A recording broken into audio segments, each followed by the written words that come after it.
Pai, eu te peço nesse momento que vamos participar da ceia, no término da palavra, mas também te peço inspiração agora para a palavra, para tudo que vai ser dito, e que Deus assim seja glorificado nesse momento, tanto hoje pela manhã quanto à noite, que o teu povo seja fortalecido, seja assim renovado, e que o Senhor me dê inspiração, que seja uma palavra que o teu povo possa dizer: Deus, valeu a pena eu ter ido na igreja, porque eu ouvi a tua mensagem, que é boa, perfeita e agradável. E que todos digam aí, amém. Abre comigo a sua Bíblia no livro de Ageu, capítulo 1, versículo 14.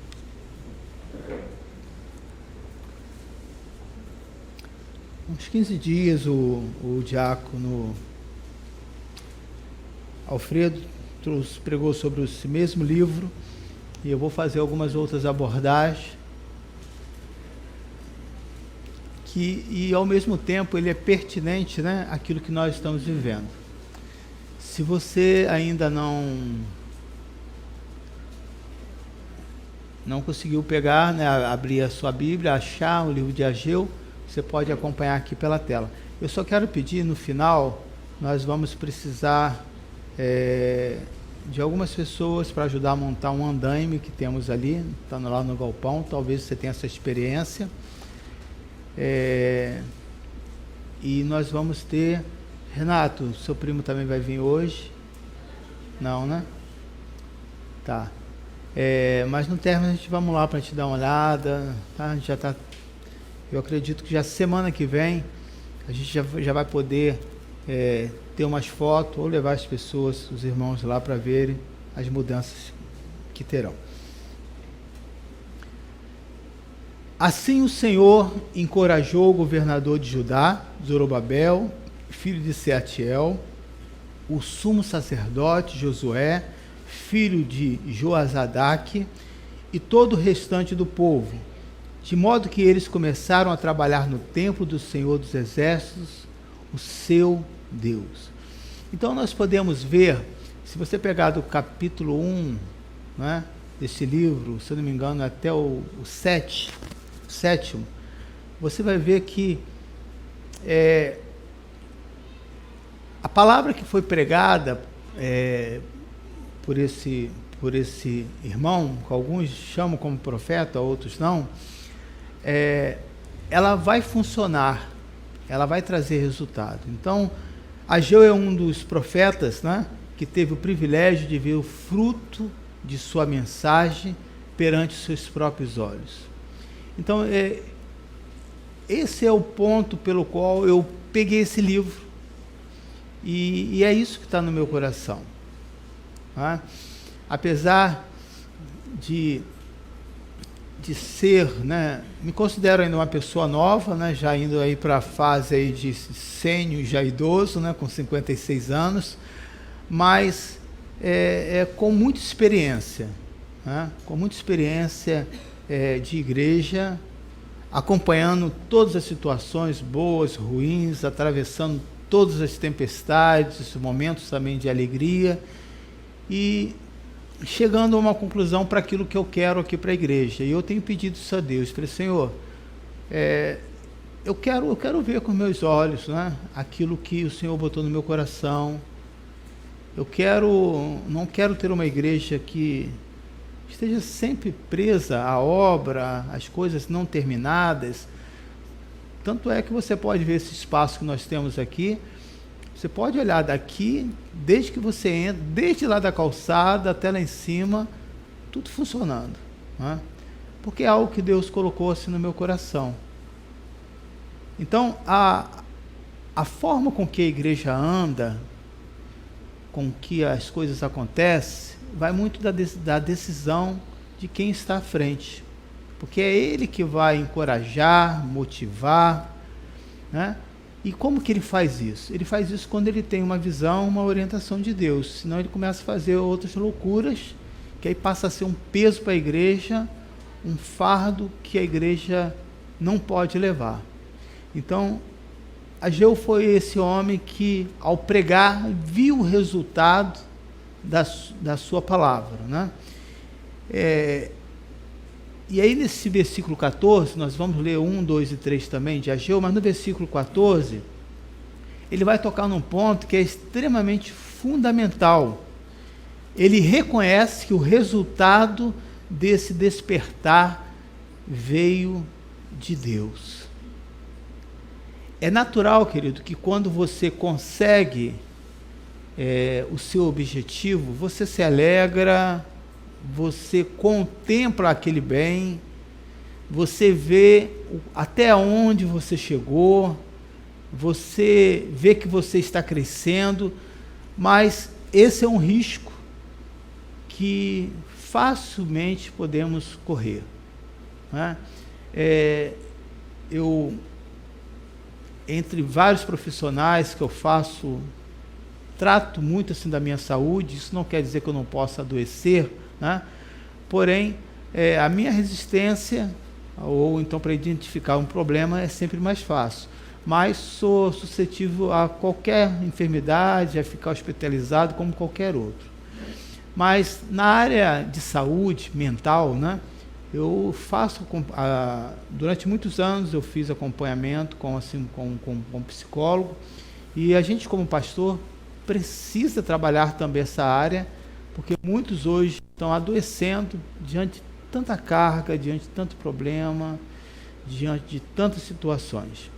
E eu, dentre essas situações, eu comentava com a minha psicóloga, dizendo assim, olha, eu não consigo saber a minha capacidade, o meu talento, a não ser com que as pessoas falem. Eu apenas faço. Não tem nada a ver com baixa autoestima, mas eu não me apego a essas coisas, né? Então, o meu objetivo é fazer, né? Trazer resultado, né? Trabalhar. Eu gosto muito dessa questão de estar envolvido. E aí, com isso, né, é natural que as pessoas vejam os resultados, né? E às vezes fala para você, pastor, você é bom nisso, você... Né? Há pouco tempo trabalhou conosco aqui uma psicóloga, que ela tem a sua formação em design anterior. Quando ela chegou aqui, ela disse assim, qual foi o arquiteto e qual foi o design anterior que fez todo esse paisagismo? Né? Aí minha esposa mostrou e falou assim, a pessoa fez muito bem, hein? É um bom profissional. Cristina não tinha falado que tinha sido eu. E aí, quando ela saiu daqui, ela falou assim, olha, você tem muito bom gosto, você é um bom profissional. Quando quiser, eu tenho uma vaga lá na empresa para você. Então, eu não tenho essa noção, a não ser com que a pessoa me dê um assim retorno.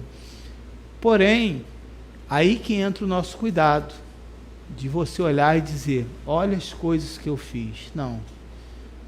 Eu sempre guardo essa palavra no meu coração. Foi a boa mão do Senhor. Você pode observar, os irmãos mais simples, que não tinham a profissão naquele chamado, Deus chamava, capacitava, alguns se perderam achando que foram eles que fizeram, e outros reconheceram. Neemias, em cada 10 palavras, ele diz, a boa mão do Senhor esteve sobre mim, né? E eu gosto muito desse exemplo que está lá no livro de Neemias. Então, eu vejo que a boa mão do Senhor tem estado sobre nós aqui. Né? Pode parecer muito, devido à questão de tempo, 8 anos, mas nós somos ainda uma igreja muito nova, irmãos. Mas não tem faltado nada, porque a boa mão do Senhor tem estado aonde? Aqui nesse lugar não, isso aqui não tem vida. Tem estado sobre a sua vida. E é você que dá vida a esse lugar, é você que traz o testemunho, é você que traz as suas ofertas.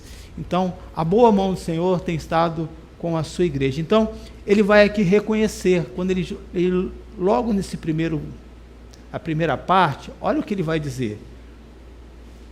Por que ele diz isso? Porque as pessoas, né, não estavam querendo fazer aquilo que Deus estava pedindo. E Deus levantou esse homem, e olha o que ele vai dizer depois do resultado.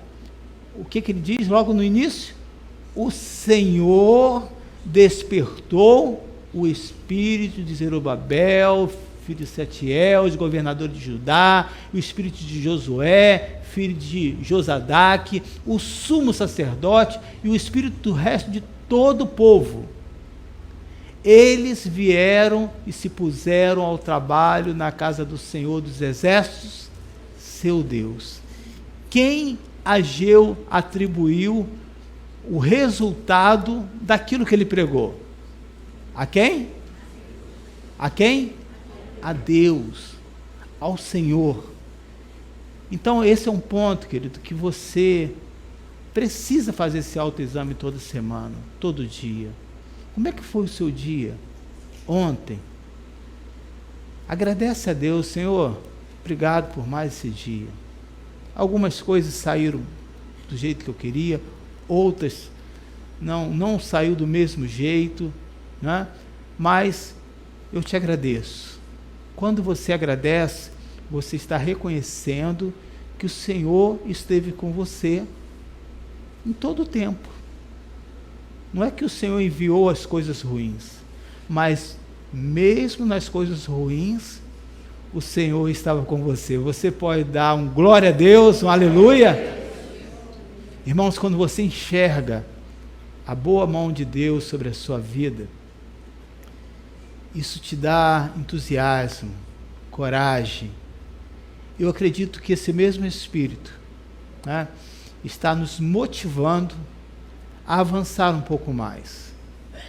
Alguém aqui já plantou alguma árvore, algum arbusto? Você vai observar que chega um período que você tem que tirar aquele vaso, aquela árvore daquele vaso. Tem duas coisas que você pode fazer, né? Você pode replantá-la em um vaso maior, se você quer que ela cresça, né?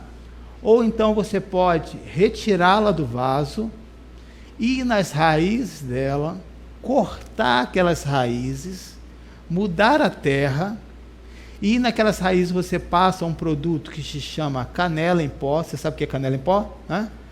Para que não entre fungo ali naquelas raízes. Vá anotando essa dica aí. Né? E aí você bota no mesmo vaso de novo, com menos raízes, e aí coloca uma nova terra e ela continua ali. Depois você vai ter que fazer esse processo de novo. Então eu acredito que nós crescemos bastante durante esses 7 anos, e as raízes cresceram, e a orientação desse olheiro, desse jardineiro, né, é que a gente vá para um vaso maior. Amém? Amém. É essa a direção que Deus tem assim nos dado, né? E durante esse período, Ele está passando a canela em pó nessas raízes, está cortando algumas coisas, né? E assim por diante. Então, a primeira coisa é reconhecer que é o Senhor que está te encorajando. É o Senhor que está encorajando o pastor. Quando Deus fala para mim, não tenha medo, é porque eu estou com medo, irmãos. Entendeu? Quando o Senhor fala para o pastor, confia, é porque eu estou preocupado. Né? E quando o pastor diz que você vai se acostumar, ou seja, ele está dizendo que esse desafio faz parte do crescimento. Né? A primeira coisa, quando eu estava casado, no primeiro dia eu pensei assim, caramba, agora eu vou ter que preocupar com a comida, com o aluguel, e eu sou o responsável. Eu não sei se os homens, né, pensaram nisso, mas eu fiquei apavorado, porque eu sabia, porque era uma nova fase, né? Era uma nova fase. Então, isso faz parte, é algo normal, né? Assim o Senhor encorajou. Só em trazer esse versículo, eu estou dizendo para você, querido, que Deus possa encorajar você. Encorajar você nos seus projetos, nos seus concursos que talvez você fez e não passou, mas foi um preparatório para outros. Não quer dizer que Deus não vai te permitir que você passe em outros concursos, ou portas que Ele fechou, Ele tem uma outra direção para você, não importa. Mas desistir, parar de tentar, nunca. E se não der certo, a gente recua. O que eu quero é que a vontade do Senhor seja feita. Eu fiz uma oração quando eu vim para cá, dizendo: Senhor, eu quero escrever a minha história. Eu quero experimentar aquilo que eu vi de perto e quero depender de Deus. Tinha outras opções, de não passar por esse desafio, de começar do zero, mas foi uma opção minha, de depender do Senhor. E vou dizer para você, durante esse tempo todo, Deus nunca deixou faltar nada. Você pode dizer para você mesmo: se encoraje, confia, e você vai testemunhar o que Deus vai fazer na sua vida. Este é um cuidado, querido, que todos nós precisamos ter, e que podemos cometer esse erro com muita facilidade, de esquecer. Você acha que isso é difícil? Não é. Conforme eu iniciei a mensagem, quantos irmãos que eu vi sem ter nada, e Deus foi prosperando, e essa pessoa foi crescendo profissionalmente, mas chegou uma hora que a bênção se tornou maior do que o abençoador, e a pessoa se perdeu. A coragem, a fé, a empolgação, o tempo para a casa do Senhor já não era mais suficiente e possível, e passou a ser algo profissional. Mas também eu já vi pessoas com recursos, que à medida que chegou na igreja, ao invés de ele ficar mais rico, ele foi ficando mais pobre. Como assim, pastor? Porque ele era tão abençoador que não tinha campanha, ele participava, tinha alguém com necessidade, ele participava. Teve momentos que mesmo a firma dele não indo bem, ele sempre tirava uma boa oferta. Interessante que hoje essa pessoa se tornou um pastor, e aonde ele vai, a boa mão do Senhor continua acompanhando ele do mesmo jeito. Olha que coisa interessante. Então, o que nós podemos ver, querido? A questão não é se você é pobre ou se você é rico, a questão está no coração. Comece a preparar o seu coração para isso, porque você vai crescer na sua vida financeira, você vai crescer na sua vida profissional, e aqueles que já têm a sua vida profissional estabilizada, ou já chegou até o limite e gostaria, Deus pode continuar te abençoando, se você tiver essa coragem de confiar no Senhor. Reconhecer a mão de Deus, querido, sobre aqueles que o temem, é extremamente importante. Precisamos olhar e observar, porque quando você reconhece a mão de Deus sobre a vida de uma pessoa, você vai dizer assim: Senhor, eu quero servir esse Deus, eu quero ter as experiências que o pastor Emilson tem, eu quero ter a experiência que o irmão Joaquim, o Francisquinho, a Joana, e assim por diante tem. Quando você reconhece que a mão de Deus está sobre a vida de uma pessoa, ela te motiva, ela te contagia, ela não contamina, ela te contagia a ser um adorador e uma pessoa que serve a Deus. Presta atenção nisso.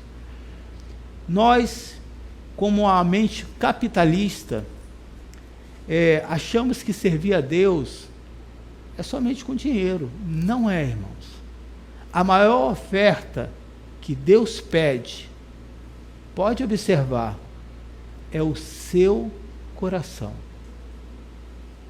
Deus não pede a sua conta bancária, mas Deus pede o seu coração. Se você tem um coração da pessoa, você tem tudo, irmãos.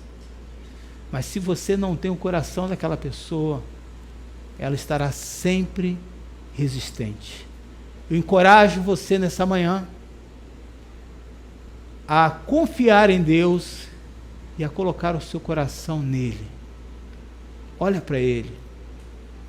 Veja a fonte de bênção que ele pode trazer para a sua vida, que ele pode mudar para a sua família, que ele pode mudar a vida dos seus filhos, que ele pode mudar a condição aonde você está hoje, que ele pode mudar a sua vida espiritual, tirar, às vezes, esse marasmo, esse negacionismo, vamos dizer assim, essa palavra que tem sido muito usada e hoje, eu não posso, não dá, as coisas não é bem assim. Então, quando você vê essa mão do Senhor atuando, você aí opera de maneira maravilhosa. Então, eu começo aqui agora a mensagem, amém? Era um tempo difícil, tempo assim, né? De muitas dificuldades, como nós temos vivido hoje. Muitas dificuldades de olhar para o que é circunstancial e não espiritual.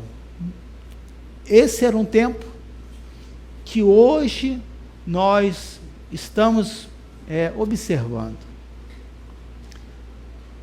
E não era diferente naquele tempo. Então, a questão não é o tipo de governo, porque é diferente o governo que eles viviam do tipo de governo que nós vivemos.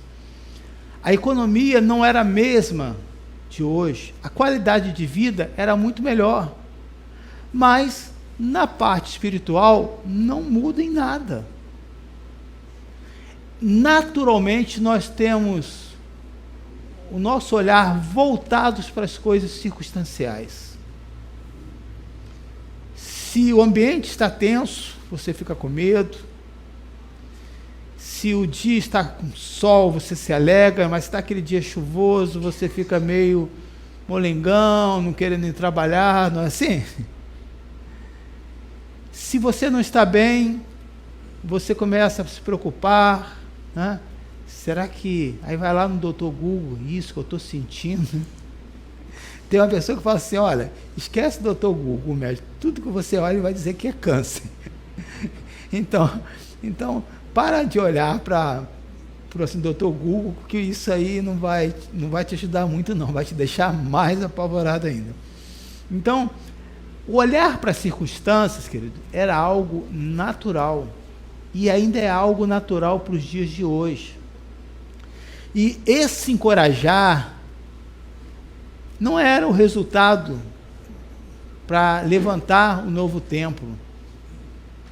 Deus estava encorajando e colocando essa palavra no coração de Ageu para encorajar o povo a acreditar nele.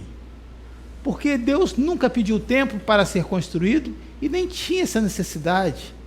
E nem tem hoje. Quem precisa de um espaço, né, para se alojar somos nós. Você acha que Deus precisa de ar-condicionado? Precisa de um teto que não tenha barulho, de uma cadeira para sentar? Não, somos nós. Então, tudo que Ele nos dá, não é para Ele, na verdade, Ele é tão abençoador que Ele faz em prol de cada um de nós. Então, esse tempo difícil que essa igreja vivia, né, vamos chamar assim de igreja, é o tempo que nós vivemos hoje também. E diz aqui, no capítulo 1 de Ageu, que eles não negaram, eles afirmaram aquela palavra. É mais ou menos assim, fulano, eu posso contar contigo? Não, eu estou aí. Olha, mas só não posso esse dia, só não posso essa hora. Mas ele disse que ele vem, mas sabe lá quando. falando nisso, eu quero agradecer os irmãos que eu pedi essa semana para me ajudar a descarregar o material, e alguns puderam estar, que era um horário muito difícil, né? Era às 16 horas, nem todos estavam disponíveis nesse horário, mas aqueles também que não puderam, colocaram: pastor, só chego às 18 horas, se for possível, né? Eu estou aí. Então eu dispensei, né? Porque já tinha sido resolvido, mas agradeço aqueles que puderam vir e aqueles que se prontificaram e deram uma justificativa, né? Então, olha aí o que diz aí no versículo 1, 2 e 3 do livro de Ageu.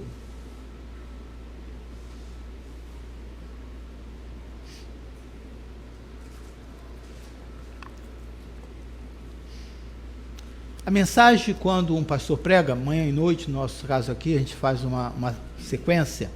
Geralmente a gente faz um comentário, uma introdução, dá o início na mensagem e na parte da noite a gente termina. Então, o que você vai ouvir à noite não é repetição, mas você vai entender, né, ou aquele que está assistindo, o que vai ser dito à noite, bem melhor do que aquele que só ouviu a parte que vai ser pregada à noite, tá? Assim diz o Senhor dos Exércitos: esse povo afirma, ainda não chegou o tempo de reconstruir a casa do Senhor. Ok. Assim diz o Senhor dos Exércitos: esse povo afirma, ainda não chegou o tempo de reconstruir a casa do Senhor.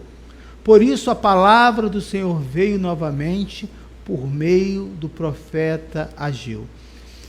Deus usou este homem para trazer uma palavra, para dizer: olha, vamos avançar, Deus está nos dando essa orientação, né? Tanto é que ele vai dizer: eu não estou falando por mim, assim diz o Senhor. E essa palavra, proferida nos dias de hoje, ela tem sido banalizada.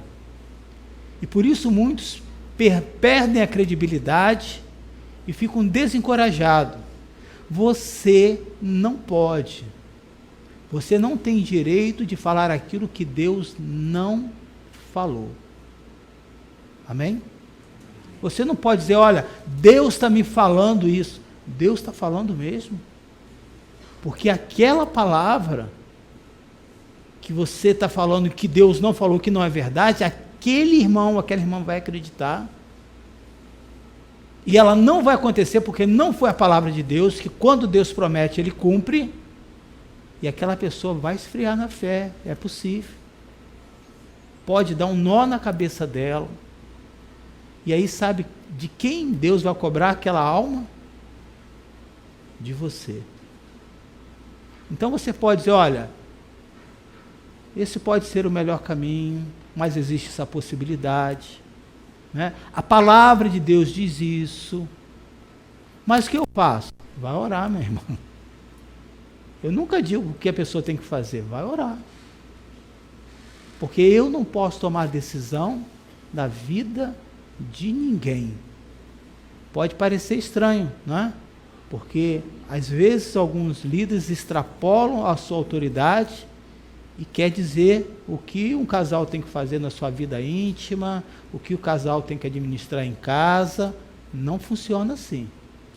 Existe uma palavra para todos e para cada casa vai funcionar a mesma palavra de uma maneira melhor do que para outra, vai funcionar de uma outra maneira e que não vai ser do seu jeito, né? Mas vai funcionar. Então, assim diz o Senhor dos Exércitos. Quando Deus fala, querido, e encontra um povo que tem um coração aberto para ouvir, as coisas funcionam. Aí quando você pega esse texto, ó, esse povo afirma, você vai observar, né, dizendo, passa a outra parte, por favor. Não, não é aí não. Assim diz o Senhor dos Exércitos, esse povo afirma. Isso. Esse povo diz, que é a mesma coisa, né? Quando você vai encontrar na Bíblia este povo, Deus está dizendo que aquele povo está longe dele. Deus está dizendo que aquele povo quebrou aliança com ele. Quando o povo está em sintonia, você vai sempre observar que na Bíblia está dizendo assim, o meu povo, olha que diferença, que se chama pelo meu nome, que ora, que jejua, ele não se refere a esse povo. Você não diz, essa família, fala isso para sua esposa, você vai dizer, a minha família, porque está dizendo que aquelas pessoas pertencem a você. Amém? Ficou claro até aí? E aí o povo vai responder, olha só, por isso que ele vai dizendo a este povo, ainda não chegou o tempo de reconstruir a casa do Senhor.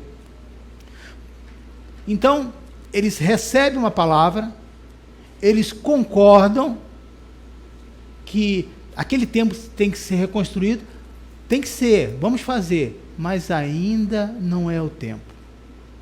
Então, nesse corte que ele dá, para que a palavra de Deus não se cumpra, porque Deus volta novamente a falar com ele. Por isso, a palavra do Senhor veio novamente por intermédio do profeta Ageu.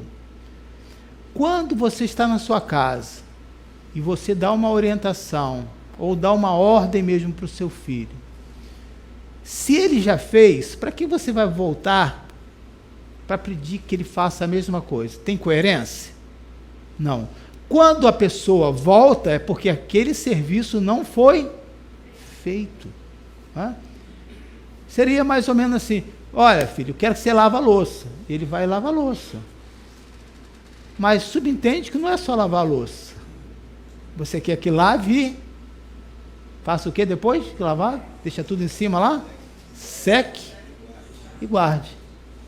Aí você fala, filho, a louça você pediu para lavar, eu lavei, mas não secou.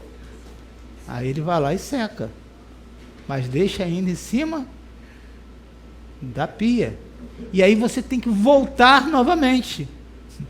Então, todas as vezes que você vai ver, dizendo assim, veio a palavra de Deus novamente, é porque aquele povo está resistindo à palavra de Deus e aquilo não está se cumprindo. Quando Deus fala com você, querido, em sonhos, várias vezes é o mesmo sonho, pensa sobre isso. Leve em consideração aquilo que Deus fala.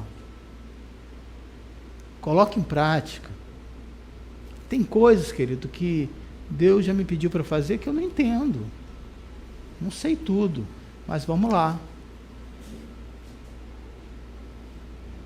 E ainda que eu ainda não continue entendendo, eu posso dizer para você com total convicção, foi melhor eu obedecer sem entender do que não obedecer sem entender. Porque é sempre melhor a gente errar por excesso do que errar por não tentar. Não é? Você está lá fazendo a prova, vários irmãos aqui que já fizeram concurso, prestou vestibular, está lá. Você sabe que não vai dar tempo para responder tudo, o que você vai fazer? Deixar em branco, você já tem a certeza que está errado. Pelo menos você chuta. Mamãe mandou bater nesse daqui, eu escolhi todas as letras A e B e C, você dá seu jeito. Pode ser que naquela ali você acerte alguns, ainda consiga fazer alguns pontos. Então, essa tentativa, ela é importante.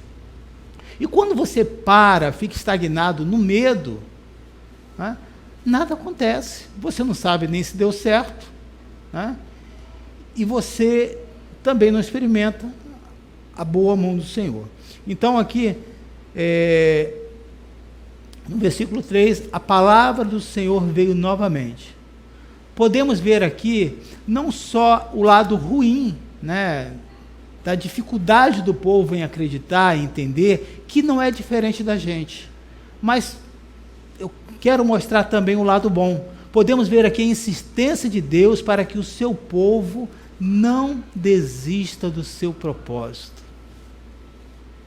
Sabe, quando você vê uma pessoa insistindo no erro, e algo que você precisou orientar, e a pessoa continua, né? Ou para.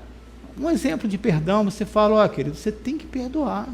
Se você não perdoar a sua mãe, o seu pai, pastor, você não sabe o que fulano fez. Eu não sei, mas pela sua dificuldade de perdoar, eu sei que não foi coisa boa. Você já viu alguém aqui que alguém fez alguma coisa boa e ele disse, olha, eu não consigo perdoar aquela pessoa, não é? Então, se a pessoa não consegue perdoar, significa que, não quer dizer também que aquela pessoa fez algo ruim, mas para você foi ruim. Talvez aquela pessoa foi uma brincadeira que para ela é normal, mas para você te feriu. Talvez foi um momento que você precisava só de uma ajuda, de um recurso pouco, né? E a pessoa fala, você nunca tem dinheiro, você está sempre endividado, e aquela pessoa te feriu. Mas não quer dizer que ela fez algo ao ponto de que você, né, acabou com a sua vida, que tem gente que é extremista, né? Olha, estou arrasado com aquela pessoa. Aí você vai ver o negócio ser tão pequenininho. Então, nós podemos aqui observar, né, nesses 3 versículos, que a importância é que essas resistências acontecem por várias coisas. E às vezes Deus está lá dizendo, perdoa. O que você está ganhando com isso? Você só está adoecendo. Você, a sua vida está presa, tem todo o talento, tem a capacidade, mas por questões de passado, né? Quer falar do passado? Fale, bota para fora o quanto for possível, mas chega uma hora que você tem que dizer, é passado. Um passado não resolvido, querido. Ele nunca será passado. Ele será presente todo dia na sua vida. Preste atenção sobre isso. Então, vemos aqui a insistência de Deus para que o seu povo não desvie. E aí eu pergunto, querido, pode ser que exista algumas áreas da sua vida, e geralmente isso acontece muito na área familiar, de relacionamento, pais com filhos, com filhas, mães com filhos, com filhas, tio, alguém que cuidou de você, né? Geralmente é possível. Mas você agora é um cristão. Você agora é um servo de Deus. Você agora é uma nova criatura. E a Bíblia diz que a sua postura tem que ser diferente. Quantas vezes, assim como o profeta Ageu, Deus vai ter que voltar para falar com você novamente? Quantas vezes, querido? Será que existe uma contagem? Olha, na 3ª vez, Deus desiste. Porque aí vai contando as suas teorias, né, e inventando as suas teorias. Quantas vezes você acha que Deus volta para falar com você novamente? Eu posso dizer para você, quantas vezes for necessário ou preciso. Sabe por quê? Porque o amor de Deus, ele é incondicional. Você desiste, eu desisto. Depois de um certo tempo, você vai dizer, cansei dessa pessoa. Você não já ouviu isso? Essa pessoa não tem jeito não, pastor. E aí vamos criando as frases, né? Pau que nasce torto, morre torto, né? Outros dizem, não tem jeito não, essa pessoa é igual chuva, né? Ele bate e sempre cai para um lado só, para o lado da desgraça. Vai criando as suas frases. Nós somos assim, infelizmente. E somos assim com os outros, mas conosco, nós queremos diferente. Nós queremos que Deus seja misericordioso, não é assim? Deus tem que me dar mais uma chance. Deus é bondoso, Deus é pai, não é padrasto. Os padrastos acabam pagando essa conta por causa disso. Tem muitos padrastos bons, né, que são melhores do que pais de sangue mesmo, né? Então, querido, Deus não vai desistir de você. Se você estava pensando isso, esquece. Você pode, mesmo sendo cristão, estar no mais profundo do abismo, num lugar de boate, de bebedice, de orgia. Deus vai levantar lá um ímpio para dizer: você não é um crente? Que é isso? Como é que Deus pode ir lá no lugar desse? Pode, porque Ele é santo, Ele não se contamina com nada. Aleluia! Mas Ele vai em busca dos seus, aleluia, porque Ele não desiste de nós, irmãos. Essa volta aqui de Ageu novamente, era Deus dizendo para esse povo, que não era dele: eu não desisto de você. Olha quantas vezes esse amor incondicional me salvou. Quantas vezes esse amor incondicional fortaleceu a minha alma, o meu espírito, mesmo sem merecer, fazendo coisas erradas, o Senhor foi e me visitou. Ah, pastor, sempre tem que falar isso, eu acho incoerente isso que eu vou dizer, eu acho desnecessário, mas tem que falar. Ah, pastor, quer dizer que eu posso fazer as coisas erradas? Não, meu filho. Não, minha filha.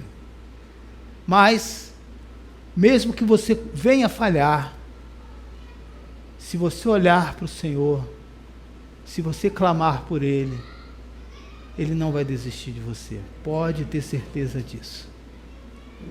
A igreja do Senhor, querido, não foi criada para ser um peso e nem um sofrimento.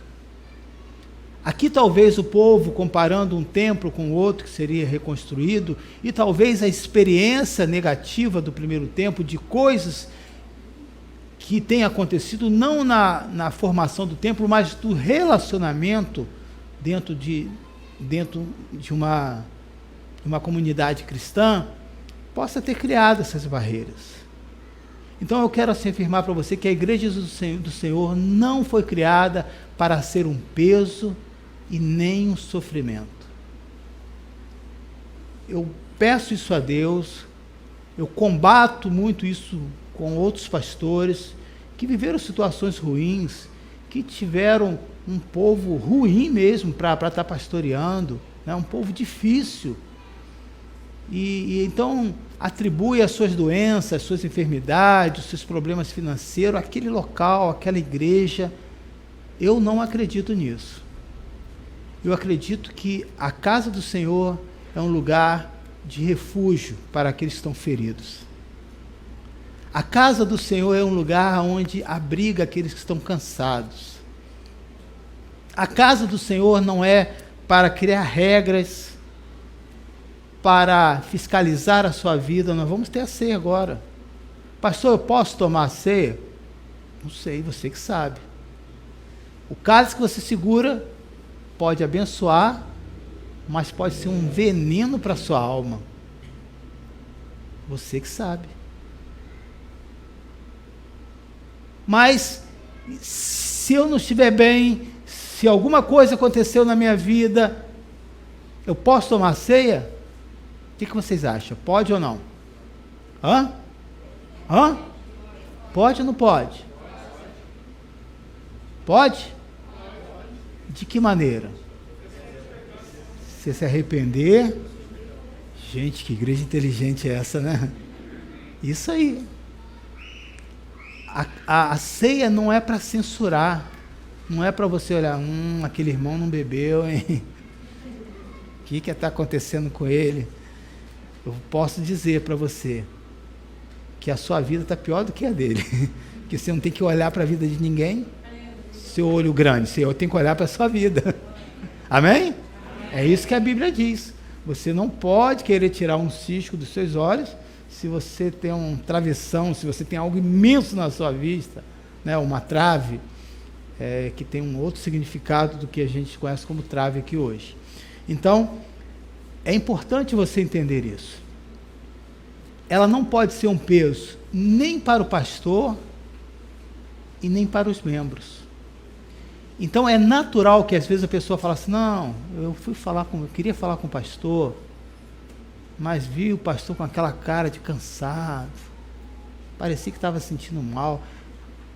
Tem irmãos que querem ter o espírito de adivinho, né, que é pecado, e tem irmãos que às vezes esquecem que o pastor é um ser humano como você. Ele pode estar com dor de cabeça, sim, ele pode estar com gases. Gases também não dá dor? Ele só não pode estar com cólica. Esse tipo de cólica, né? Mas uma cólica intestinal pode estar com várias coisas. Se não tomou ivermectina, pode estar com verme. Várias coisas, irmãos. E pode estar cansado mesmo. E pode estar preocupado. A igreja não é um peso, o pastor está lá, é muita coisa para você resolver. Eu não resolvo nada, irmãos. Quem resolve é o Senhor, já aprendi isso, ó. A pessoa confessa, abre o seu coração. Quando você sai daqui, se você não falar comigo, eu já esqueci, porque não fica no meu coração. Você abriu o seu coração para mim, mas você não estava falando para o Emilson. Estava falando pelo Senhor. Eu só oro com você. Senhor, resolva essa causa. Fortalece o meu irmão na fé. Cura. Opera. E a igreja também não pode ser peso para os membros. Nós não temos um controle e nem queremos ter se você é dizimista ou não. O que você planta vai ser para a sua vida. Se você não planta dentro do reino e você não quer nada, não posso fazer nada, a não ser ensinar e te motivar e te incentivar. A igreja não pode ter um controle. Quantas vezes você foi, meu irmão? Irmão, você está faltando, hein? Não pode. Quando nós ligamos, é para mostrar o amor de Deus, meu irmão, está tudo bem, está tudo certinho, está precisando de alguma coisa. Mas eu sei que até a ligação, às vezes, é difícil. Tá vendo? Eu não fui. O pastor já está me cobrando. Não consegue perceber que é o zelo, a boa mão do Senhor sobre a sua vida. A igreja tem que ser um lugar que você sinta como se fosse a sua casa. Eu creio que alguns irmãos já tiveram a oportunidade de ir numa pousada, ou no hotel, ou de pegar uma casa emprestada e tirar uns dias de folga. Pastor, não tem dinheiro para pagar uma pousada, mas alguém emprestou, foi para um lugar, você descansou. É uma maravilha. Mas chega uma hora que você quer voltar para sua casa, porque o seu cantinho é o seu cantinho. A casa do Senhor tem que ser a extensão da sua casa. E eu me alegro de ver isso aqui. As crianças chegam, tiram a sandália. Irmão esquece blusa, esquece bolsa, celular. Está na minha casa. A casa do Senhor tem que ser esse ambiente e que conforte o seu coração. Quantos, querido, carregam esse peso insuportável? Não, domingo eu não posso faltar. Não é que você não pode faltar.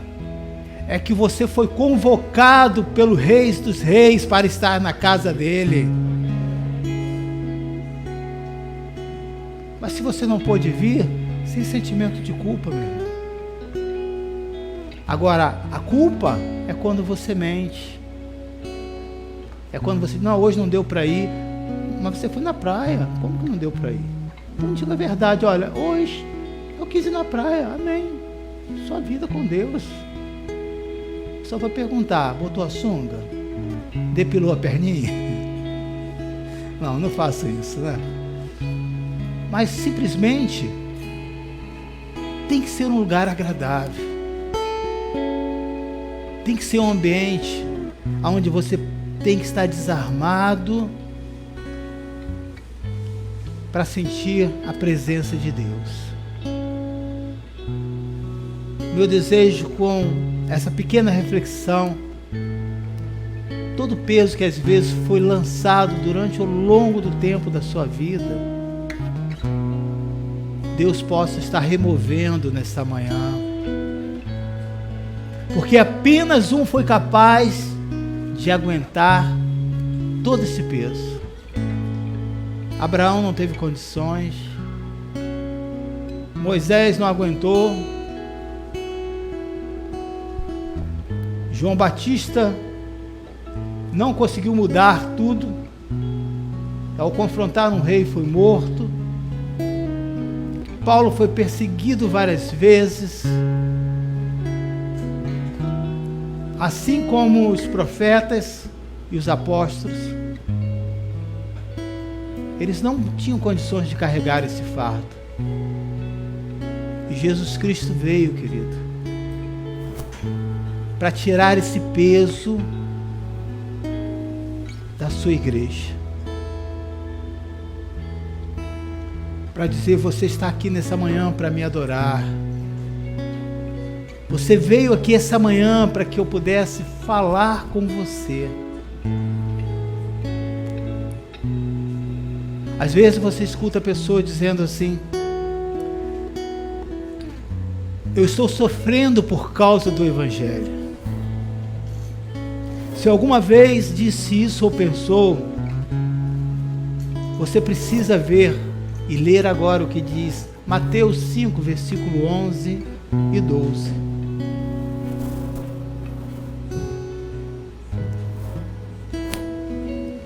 O Evangelho não é sofrimento. O Evangelho é a palavra que alimenta o seu povo.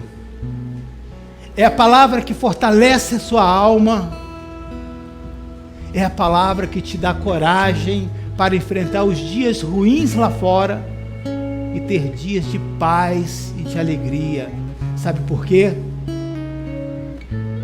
Porque a presença do Senhor está sobre você, está sobre a sua vida. Veja o que diz Mateus 5, versículo 11 e 12. Bem-aventurados, felizes serão vocês quando por minha causa o insultarem, perseguirem e levarem todo tipo de calúnia contra vocês.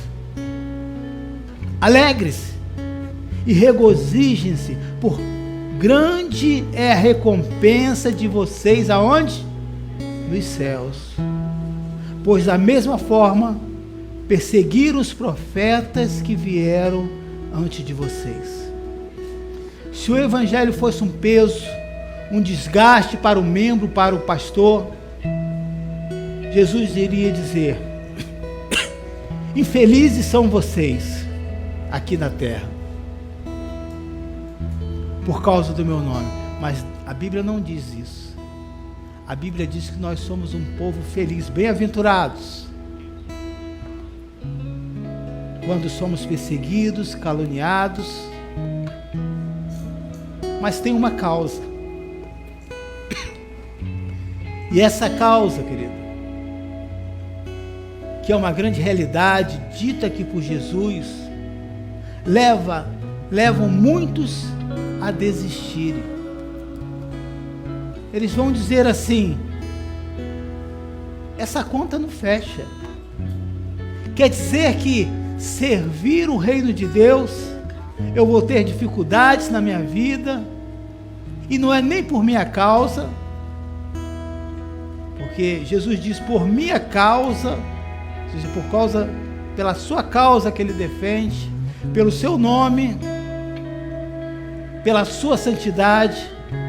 Quer dizer que eu estou defendendo uma causa que não é minha, e eu vou ter dificuldades, e ainda não vou ter nenhuma recompensa aqui.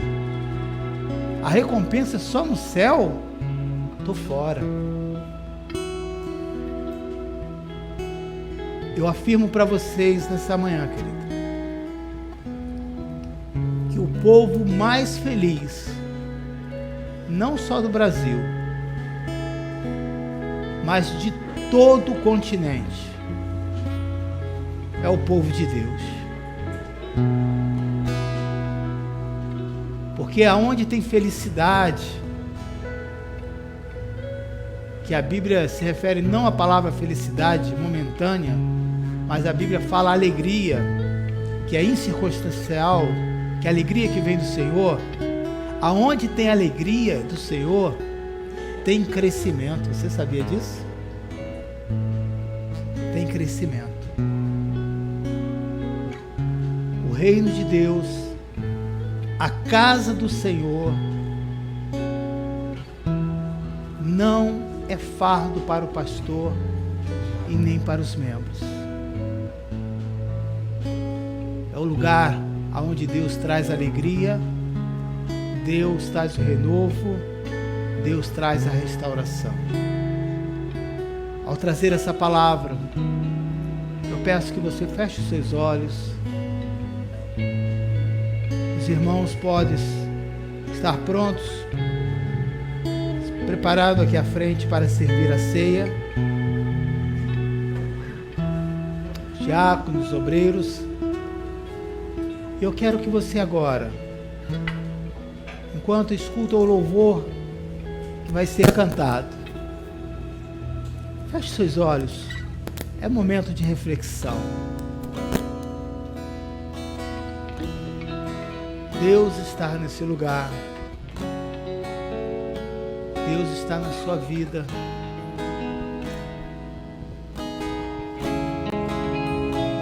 Aleluia.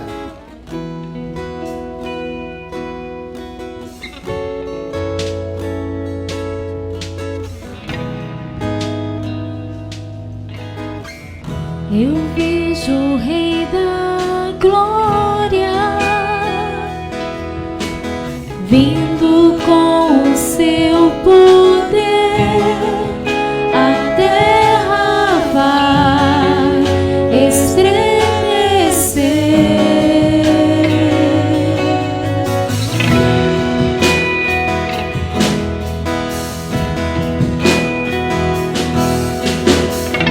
Eu vejo a sua graça, os pecados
pode segurar o pão que simboliza o corpo de Cristo. Aleluia. Da mesma forma, depois da ceia, ele tomou o cálice e disse: este cálice é a nova aliança do meu sangue. Faça isso sempre. Bebam e comam deste pão. Esse pão simboliza o teu corpo, Senhor. Um corpo glorificado,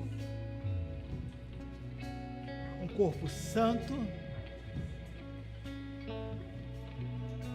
mas que veio para carregar todo o peso. Depois de tantas mensagens e o povo resistindo, a palavra encarnada viva voltou novamente em busca dos perdidos, dos sedentos de alma, daqueles que estavam aflitos e cansados como nós. O que você tem em suas mãos, querido? O que simboliza hoje um gesto tão fácil, teve um preço muito alto. Mas ele conquistou e nos deu a vitória. Aleluia!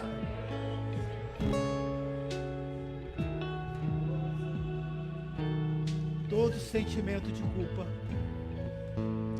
toda condenação que jogaram sobre nós, e muitas vezes até por aqueles que deveriam nos proteger e nos cuidar, foram aqueles que talvez para alguns aqui foram que mais jogaram peso e feriram. Essas pessoas não tinham futuro, Senhor, até te encontrar.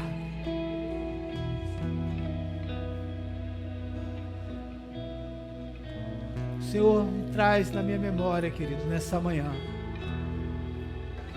muitos aqui que eu acompanhei e conheço a história de cada um dos irmãos. Só que hoje eu não vejo mais o mesmo homem e nem mais a mesma mulher. Vejo um homem transformado. Vejo uma mulher transformada, que luta como eu por essa natureza, contra essa natureza tão pecadora, mas que diz: Senhor, não é isso que eu quero mais viver. O que eu quero viver é a tua palavra.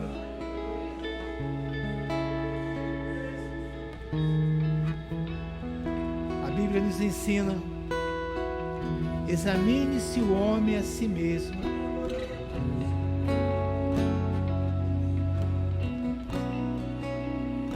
Deus coloca nas suas mãos o cálice e o pão da bênção. E Ele diz para você: a única coisa que eu peço, não coma e não beba de mãos sujas, porque você vai se contaminar. Não sente na minha mesa com as suas vestes sujas. Não é preciso. Basta você agora, nesta hora, dizer: Espírito Santo, e confessar as suas falhas, pedir perdão a Deus pelos seus pecados, e fazer como Jó. Jó orava até pelos pecados que ele não conhecia dos seus filhos e que poderia vir. Que o perdão de Deus possa vir sobre a sua vida. Diga essa palavra a agora, Senhor, eu quero que este pão, esse cálice, seja o pão e o cálice da bênção. Por isso eu estou confessando, acreditando que essa atitude que eu estarei tomando agora não vai trazer maldição sobre a minha vida, porque eu confessei diante de Ti os meus pecados. Não para continuar permanecendo neles, mas dizendo: Senhor, me ajuda. Que a Tua mão e a Tua bondade esteja sobre nós. Comamos juntos para a glória do Senhor esse pão.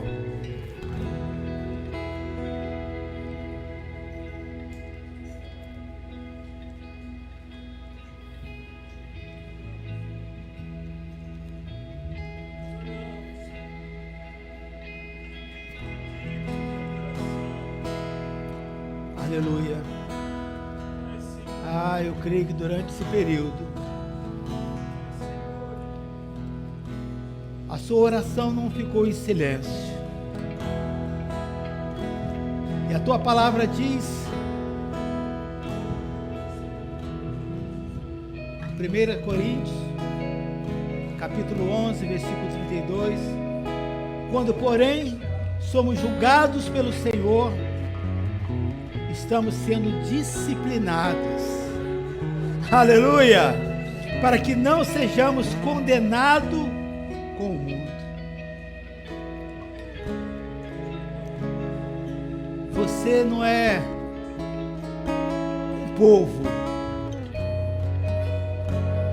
Você que clama pelo nome de Jesus, você é chamado pelo meu povo. E o povo de Deus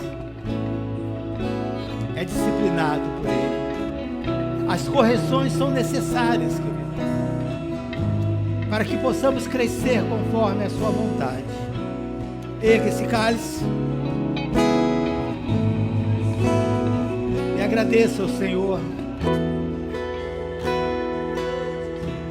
Antes de beber,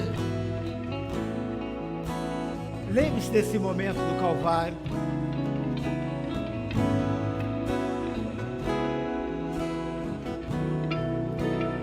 Quando a cruz estava pesado demais e faltou as forças, não por causa daquele madeiro, mas por causa de todos os pecados.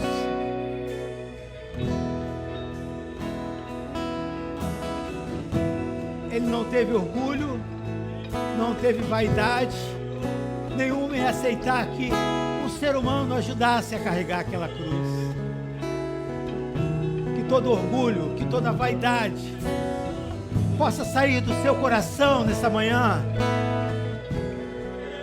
porque nós precisamos da ajuda um dos outros. Aleluia! Nós precisamos ser encorajados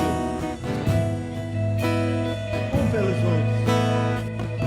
Que a tua mão esteja conosco. Bebamos para a honra e glória do Senhor. Beba o cálice da aliança.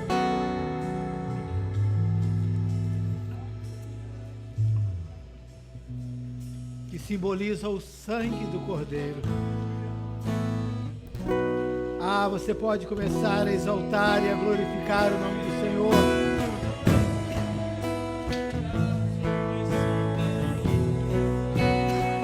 Você pode dar glórias a Deus.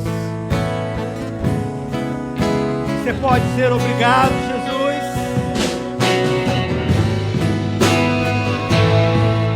Aleluia.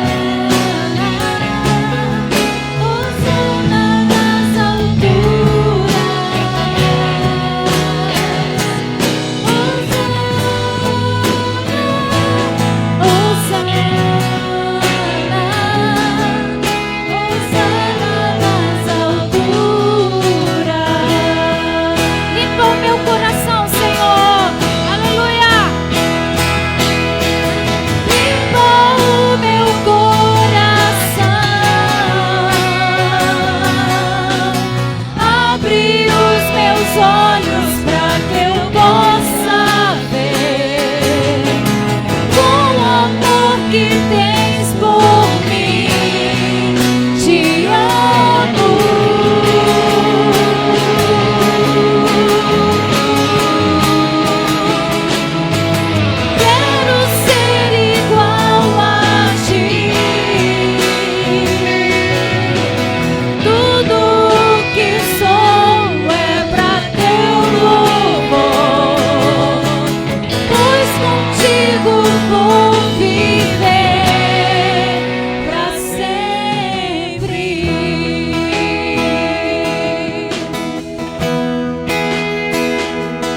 igreja.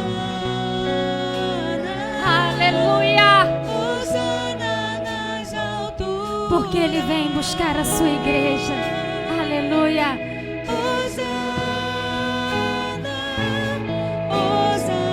E naquele dia todo olho verá.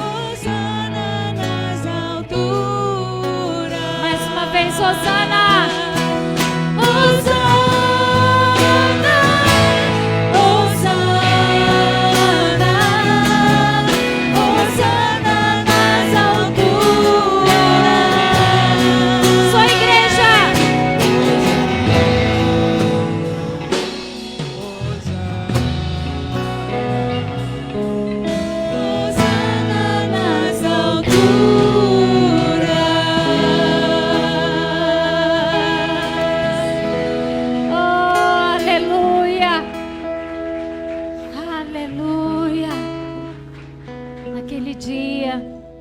O Senhor vier buscar a sua igreja, todo olho verá,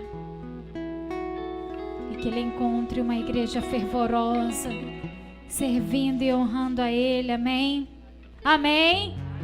Amém. Feche seus olhos.